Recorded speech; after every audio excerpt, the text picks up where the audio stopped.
Bonjour à tous et bienvenue dans ce tutoriel dans lequel je vais vous expliquer comment récupérer les photos de votre appareil photo.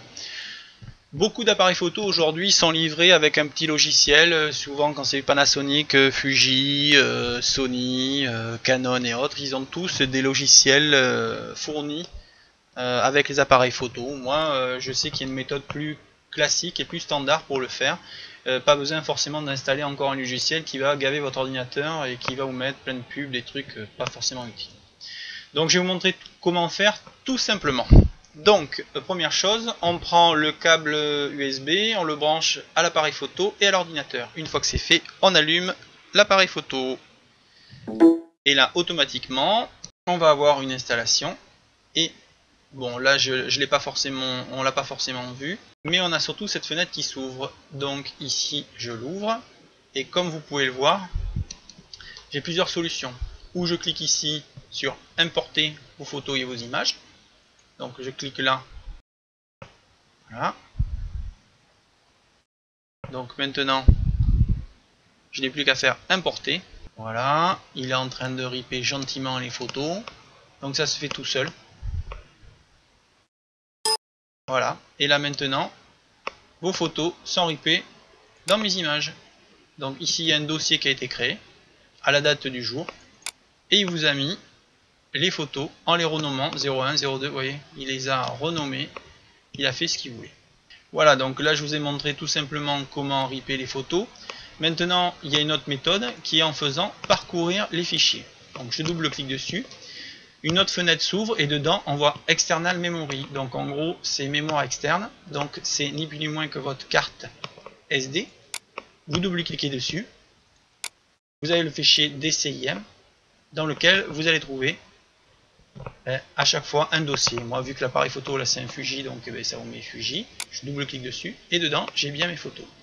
Maintenant si je veux récupérer ces photos, rien de plus simple, je fais CTRL A ou je fais organiser, sélectionner tout. CTRL A c'est tout sélectionner, hein. Donc c'est un raccourci qu'il faut connaître. Une fois que vous avez fait ça, vous faites organiser, copier.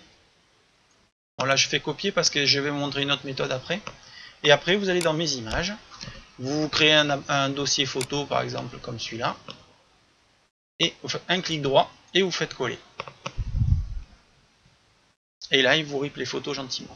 Alors l'avantage que vous allez avoir avec cette méthode là, c'est que vous allez pouvoir mettre les photos dans le dossier que vous voulez.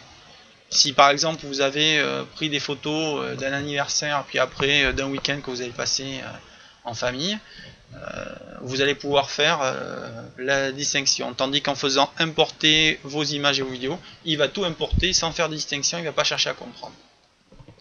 Voilà, donc là maintenant les photos sont importées. Donc là je vous ai montré deux méthodes toutes simples pour récupérer les photos directement depuis l'appareil photo.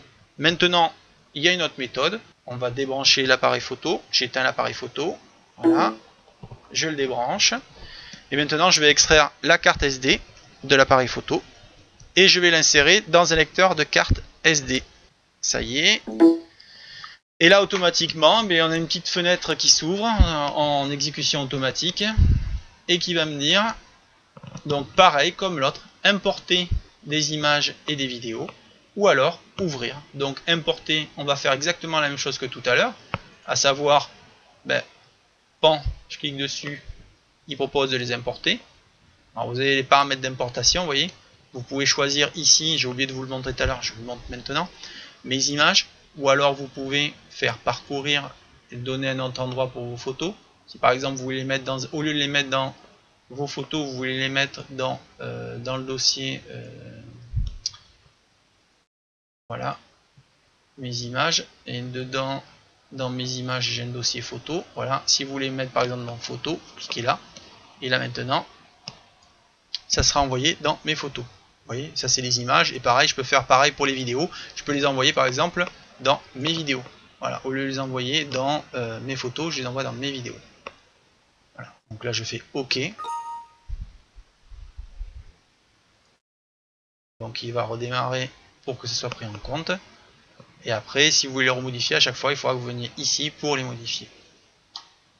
Voilà. Donc vous voyez, comme tout à l'heure, hein, on reclique sur importer et ça marche. Je vais annuler parce que je ne vais pas les réimporter. Je vais remettre la carte SD. À nouveau, j'ai mon antivirus qui se déclenche. Et là, j'ai l'autre solution, ouvrir dans le dossier, comme tout à l'heure. Et là, je tombe directement à la racine, ce qui est génial, le DCIM. Et là, mon fichier photo dans lequel j'ai toutes mes photos. J'ai plus qu'à faire CTRL A, tout sélectionner. Un clic droit pour faire couper. Et après, je sors les photos que je vais envoyer. Voilà, couper. Et là, je vais aller dans mes images, les photos. Ici, je fais coller. Et voilà, j'ai mis toutes les photos comme je voulais. J'espère que ce tutoriel vous aura bien aidé. Bon travail, bon surf et bonne bidouille!